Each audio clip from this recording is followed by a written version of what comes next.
My name is Martin Milner, and I've got a secret. From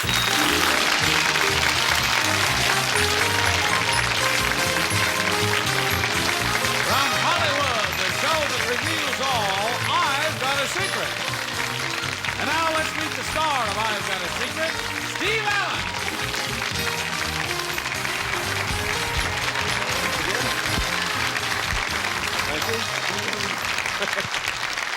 Hi, good evening, and welcome to I've Got a Secret. Again, tonight's panelists are TV star and animal lover Betty White. Next, one of the animals she loves, Henry Morgan. Yes. The beautiful Broadway TV star Anita Gillette, who's going to do a little thing with a razor blade later. Right. And an infinitely amusing gentleman, Richard Dawson. No jokes, you're just fun.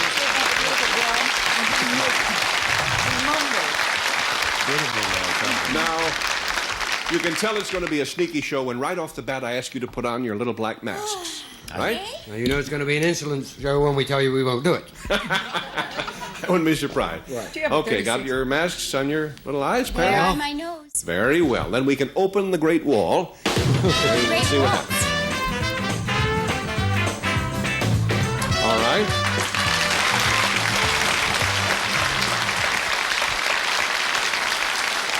We have a gentleman over here. And might I ask your name, sir? Nelson Raines. Nelson Raines.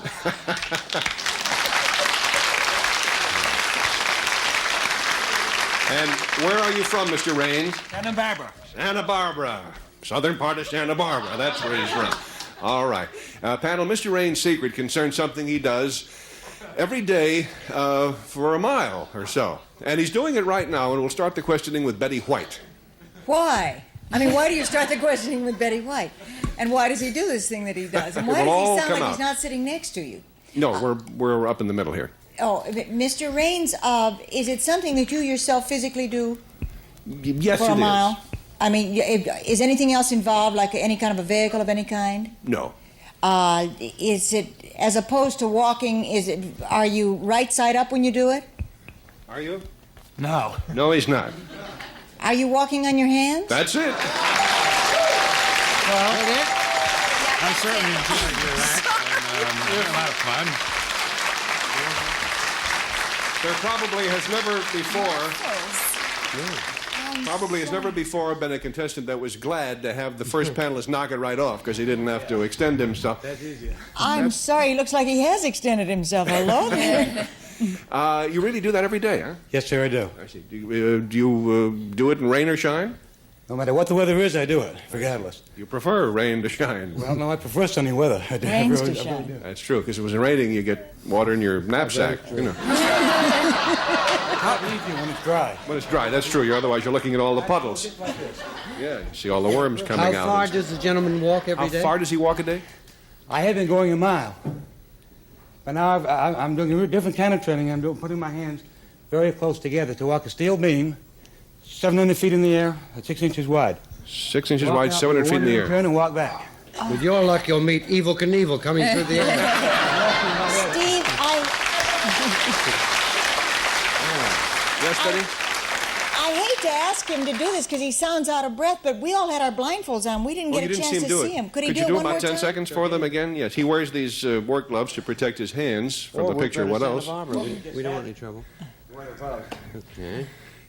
Started this years ago, I understand, when he was doing instruction in the military. And You'll never get a mile that way. he gets... he's been actually rehearsing this afternoon, and I think he's done about a mile and a half right here in the studio. You know, once when I was, as a teenager, I was... I'll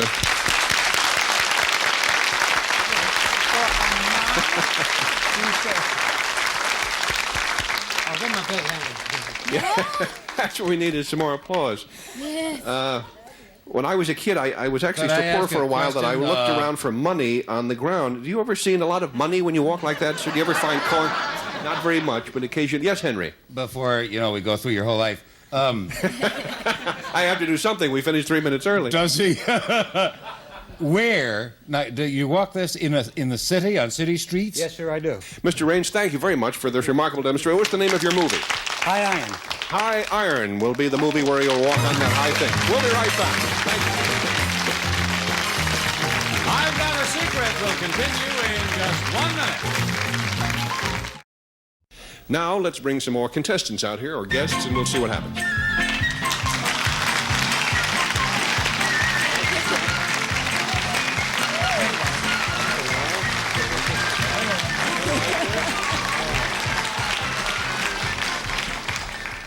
The whole audience went, "Aw," which is always the nice noise that happens when cute little babies and nice ladies, too, appear. We want to meet all of you. First, what is your name? Idell Harris, Idell Harris. And where do you and your little baby live? Big Bear Lake. Big Bear Lake. And your names? Joy Renninger, Joy Renninger. And who's this? Christine. Christine. And your name? Carol Fryer, daughter April Patricia, April Patricia. And where do you folks live? Lompoc, California. Lompoc, California. Well, panel, it is the babies, in a certain sense anyway, who share a common secret, and it involves where they were born. So, babies, if you'll babble your secret to me, we'll let the audience know what it is.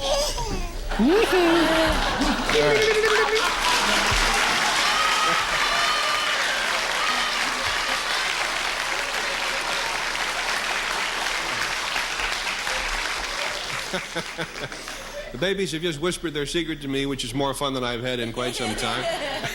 And their secret, as I said, concerns where they were born. We'll start the questioning with Richard Dawson. Idell, my love. Papa. That was fantastic. I never saw your lips move at all. How did you do that? That is uncanny. Your baby, I don't know your baby's name, by the way. Kimberly. Kimberly, yeah. With Kimberly and Christine and the other little baby, were they all born in like a vehicle, like a taxi cab? By golly, you've gotten into the neighborhood right away. Well, this is as far as I go. I'm off duty. Or in a car? Yes. Really? They were all born in a car. Not in my car, though, was it? Was that you were all born in the car? Yes, you've narrowed the ground considerably, Richard. Very good start. Are we looking for the make of the car before I... Believe it or not, you are. Oh, yes. Carry on. You've almost got it all by yourself. Betty? Well, the Edsels were before their time. Would it, the make of the car is important? That's exactly what you're looking for now. Not the kind of, for instance, a police car as opposed to a fire engine, but the brand name. Mm-hmm. There's a significance to finding the brand name. All right, let's see. What kind of a car has a baby name? I only know about animals, cougars, mustangs, those things. April Patricia, will you pay attention now? Shape up, kids. Is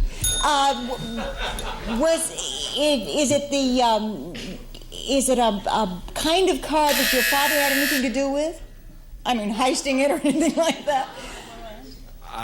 Well, I don't know what you mean, so I'll say no. Okay. Good. That makes two of us. I like that for Frank. I have to Henry ask Morgan. a direct question now. You don't mean like Buick, We do, believe it or not. do you? Yeah. Oh, that's swell. I don't understand. Do you mean like Chevrolet? Yes, it's, I mean... Is it a General Motors car? No. Is it a foreign car? Yeah. Is it a Volkswagen? Right. That's it. Oh, it's a little car. Little car.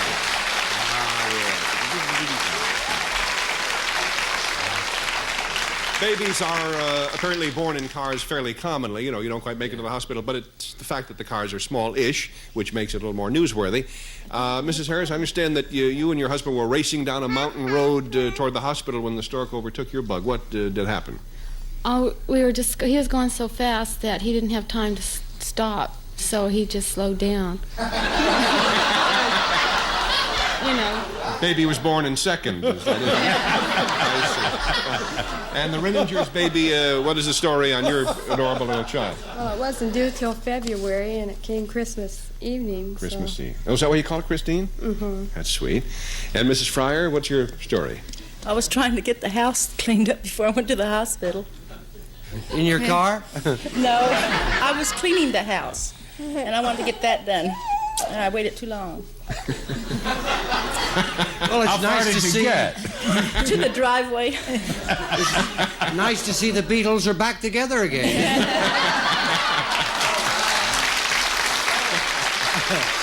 Wants a little stuff in here? Well, congratulations to all you ladies, and it's a great pleasure to meet your three adorable children. Thank you for joining us. We'll be right back. We'll be back with our guest star, Martin Milner, right after these messages. Now we're going to meet tonight's guest celebrity, the star of the great show Adam 12, Marty Milner. Here he is. Hey!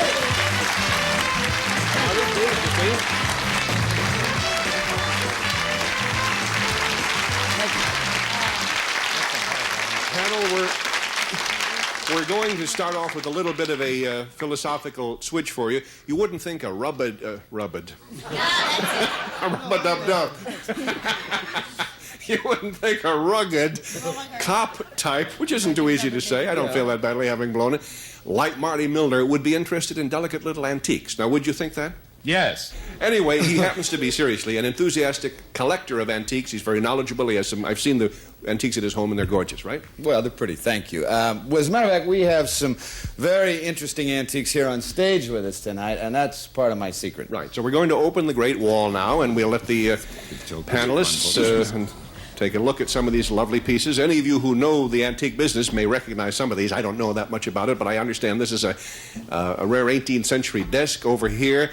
We have the proverbial kind of New England ancient captain's chair there, a brass fireplace, an old-fashioned Bob Cratchit kind of clerical desk with the high chair, lovely marble table, I guess, from Italy, and a lamp thing, so forth and so on.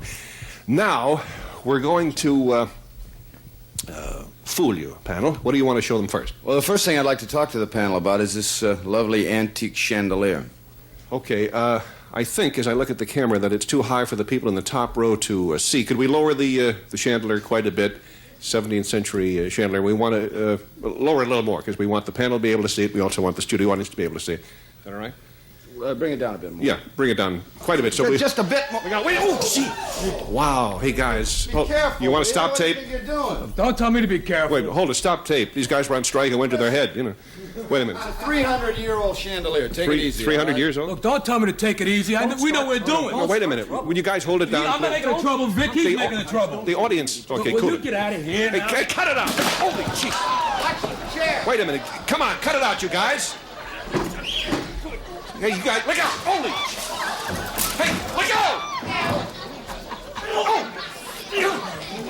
Hey, come on, you guys, knock it off.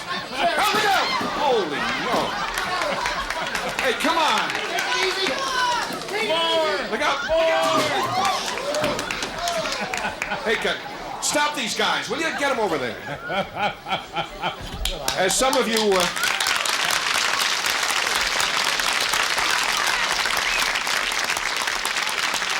As some of you probably assumed after a moment of maybe a little embarrassment there, we have just played a little stunt on you. Betty wasn't too sure, right? No, that fight was staged with the help of our Adam 12 star here so that he, in his capacity as officer, could interrogate you, the four of you, and find out what kind of witnesses you might make if you saw a real fight and had to testify about it in court, right? Right. Okay. So Johnny Olson has a scoreboard here. Thank you, Johnny. And we're going to keep some kind of a record, more or less, of your answers. We have some specific questions that Marty Milner is going to put to you about what you just witnessed. You saw it perfectly just a few feet in front of you. And we're going to put questions to you about our stuntmen, stagehands, and the battle that they did wage. All right, I'll direct the questions to each one of you separately, and then I'll ask if anybody has a different opinion or if you agree, okay? Yeah, you can differ if you wish. Okay. The first question is to Betty. Betty, one man was identified by name. Was he the tall man or the short man, and what was his name? He was the short man, and I really know his name, but I don't like to say it because I didn't want you to know we were in him, and I can't remember what his name was. Put a zero on that. Does anybody differ, Henry? You want to change? No, I just don't know. I don't remember. The other three don't remember He either. was the short man. I think his name was Sam. Okay, Richard thinks it was the short man, and Sam. But I was in the back of the car. I couldn't see a thing. Really. If you were there. It was the short man. It was the short, yeah. The short But man. I don't remember his name. Okay. Next question. Henry agreed it was the short man, too. Oh, did he? Okay. Yes. Credit where Well, credit is if due. you say so. All right. Henry, what was broken first in the fight? Shh, audience. Fella fell into the old desk. Okay. Henry says the desk. Desk. Do you agree or disagree? Anybody want to differ? Richard? No, wait, the chandelier. In the fight only, after the fight started. We have to take your first answer, Henry. Then it was the chair Chair. back there. Chair was Oh, the it first captain's thing broken. chair. Okay, the Chair. rest say chair Chair first. was the first thing. No, I didn't say desk, Steve. He said after the fight started, I said chair. My name's Henry. All right. All right, Henry, now come on. Then now, I'll don't, make that don't pick on a Steve chair. like that. And if it's Stop wrong, that. take Cut the that desk. out. Damn it. Richard will take... Another fight on our hands. Don't hit him, please. You'll break this antique.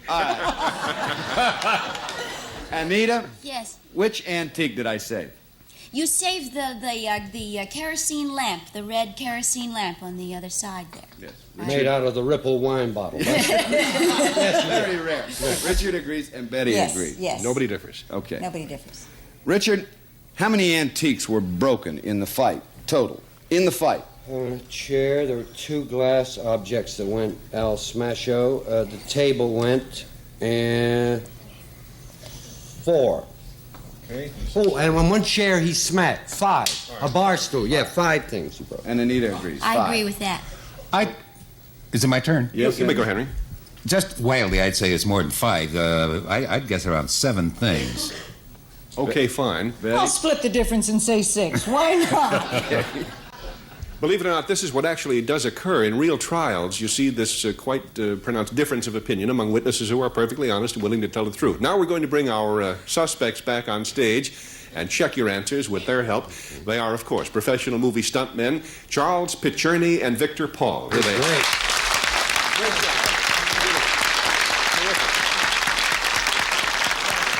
It was the tall man. And they're very good actors, too, right? That's part of being a good stuntman, you know. Victor is the shorter of the two here. That was the first question. What was the first man's name and was he identified? Yes. And we have a very clear identification, VIC, right there on his uniform. Well, his alias is Sam. I could have sworn. I thought it said There was no VIP. Sam, as was testified in this courtroom, Your Honor. Another outburst like that, and I'll clear my throat. And so I guess you did get the... what was the... Oh, the shorter, right. The shorter Okay, of the the rest two of you were right. The second The question. second question was what was broken first in the fight? And the answer was the chair. The Yes. chair. Okay, they were all right on that one. Okay, the third question was which antique did I save? And the answer was the lamp. Apparently they all agreed on that. And the fourth question, how many antiques were broken in the fight? The answer is 5, the captain's chair, the clerical chair, the table, and the 2 oil lamps. Then I'm allowed Sam then, because I said 5, didn't I? But you're not allowed Sam. Oh, all right. Okay, we had 1 right and 2 wrongs on that.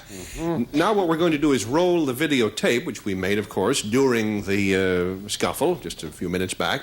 And you can look again, including you folks at home and in the audience, at the action and see if there's anything you might have missed. 17th century. I must have We missed wanna, Sam, because I could... Lower it a little more, because we want the panel to be able to see it. We also want the studio audience to be able to see it. Is that all right?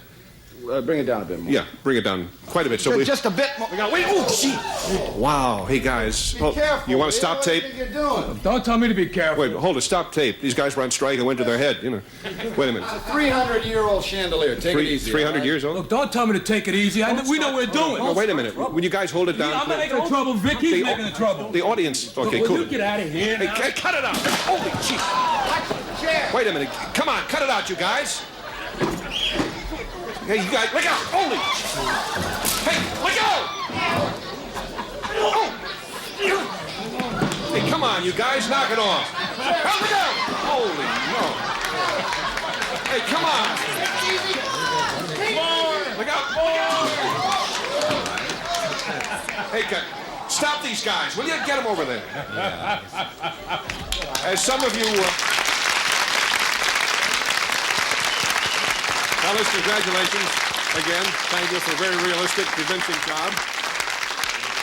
And panel, you're quite accurate witnesses. Of course, in a real courtroom, you'd have 37 questions instead of these 4 fairly simple ones, but it does show that sometimes, I don't know what it shows, but it was a lot of fun, and we'll be right back. Thank you, Marty.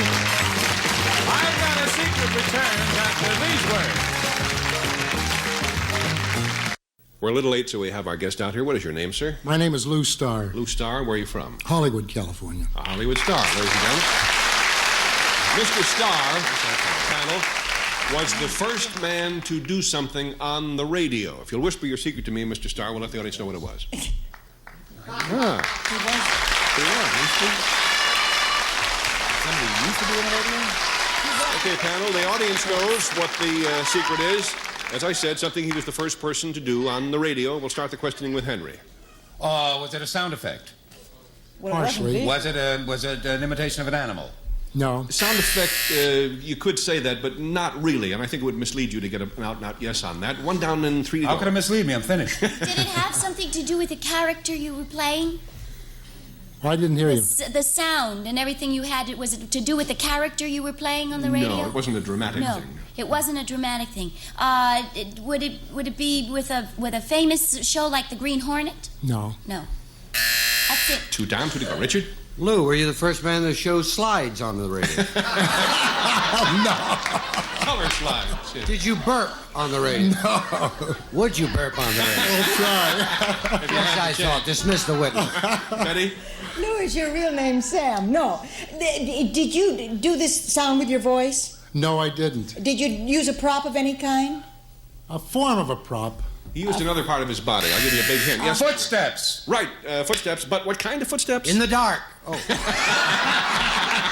What kind of footsteps? A 10-year-old gazelle. No. A boy, a child. No, it's kind of tough and we're out of time. The He was the walking first man. person... The walking man. No. No, first. First person to tap dance on the radio.